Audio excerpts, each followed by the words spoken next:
Hello, আমরা আজকে দেখব কিভাবে aaPanel ইনস্টল দিতে হয়। তো aaPanelটা হচ্ছে cPanel-এর মতোই open source control hosting control panel.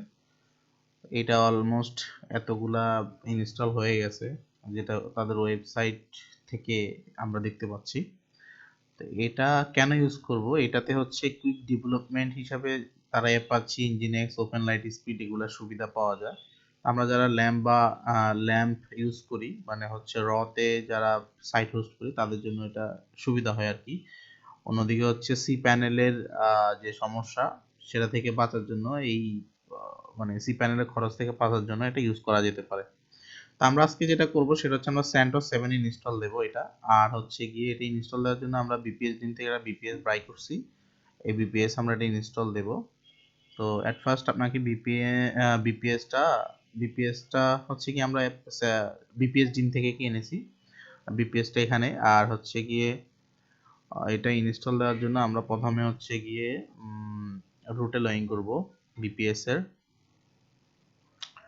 তো এখানে আমি অলমোস্ট লগইন করে রাখছি, জাস্ট আমি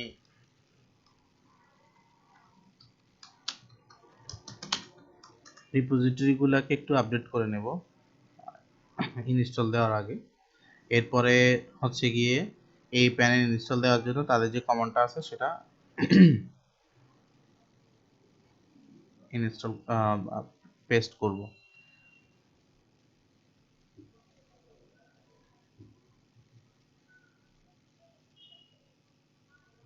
ওকে, এখন এখানে অনেক বড় একটা কমান্ড দিয়ে রাখছে, আমরা এটা জাস্ট কপি করব আর পেস্ট করব।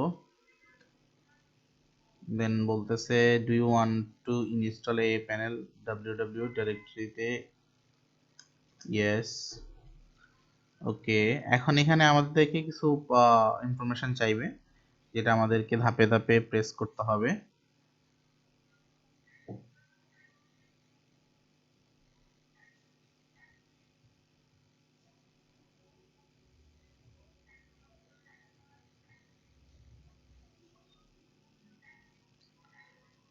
ওকে,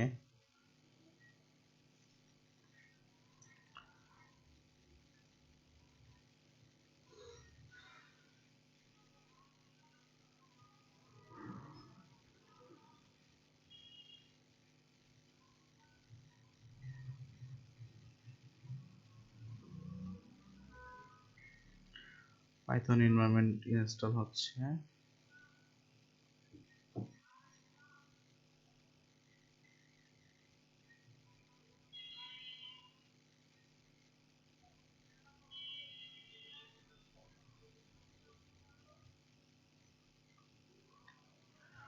চাইলে আপনি উবুন্টু অথবা দেবিন অথবা ডেবিয়ান ইনস্টল করতে পারেন, সেটার জন্য এখানে দেওয়া আছে। আর এখানে সিস্টেম রিকোয়ারমেন্টটা দেওয়া আছে, যেটা হচ্ছে যেটা রান করার জন্য আপনাকে CentOS-এর এই ভার্সনগুলো লাগবে।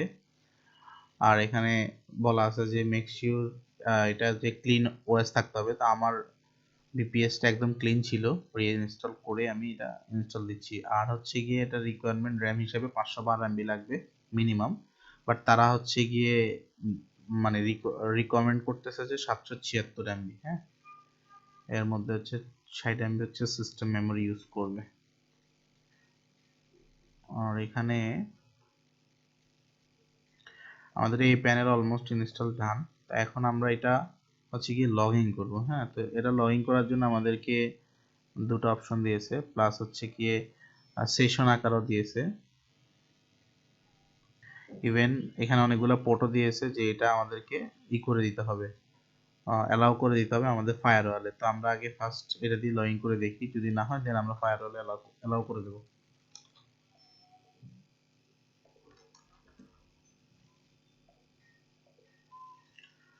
ওকে, এখন এখান থেকে আইডি পাসওয়ার্ডটা নিয়ে আমরা লগ ইন করবো।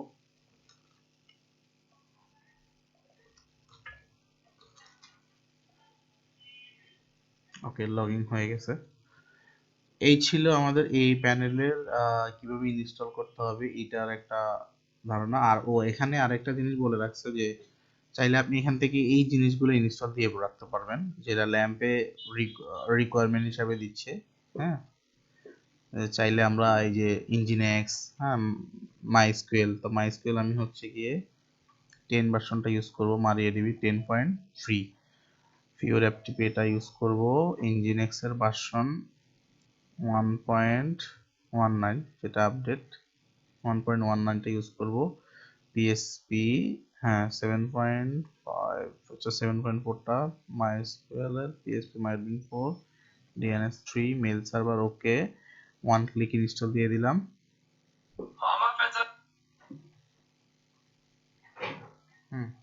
এর ইনস্টল হোক। আমরা তো আমাদের এখানে যে লিস্টগুলো ছিল সেগুলো ইনস্টল হচ্ছে, হ্যাঁ, এই যে ইনজিনেক্স ইনস্টল হচ্ছে, এরপরে এগুলো ইনস্টল হবে। তো এই ছিল আমাদের এটা ইনস্টল দেওয়ার প্রসেস আর কি। তো আমরা চাইলে এটা চাইলে হচ্ছে কি এখানে ডোমেনও কানেক্ট করতে পারবো। আমরা আপাতত এতটুকু পর্যন্ত দেখবো, এরপরে হচ্ছে গিয়ে একটা ডোমেন হোস্ট করে দেখবো নেক্সট টিউটোরিয়ালে আর কি। এতটুকু পর্যন্ত, তো আজকে এতটুকু পর্যন্ত। আমরা আবার নেক্সট টিউটোরিয়ালে দেখবো ডোমেনটা কানেক্ট করে ডোমেন ইউজ করা পর্যন্ত দেখবো, ঠিক আছে।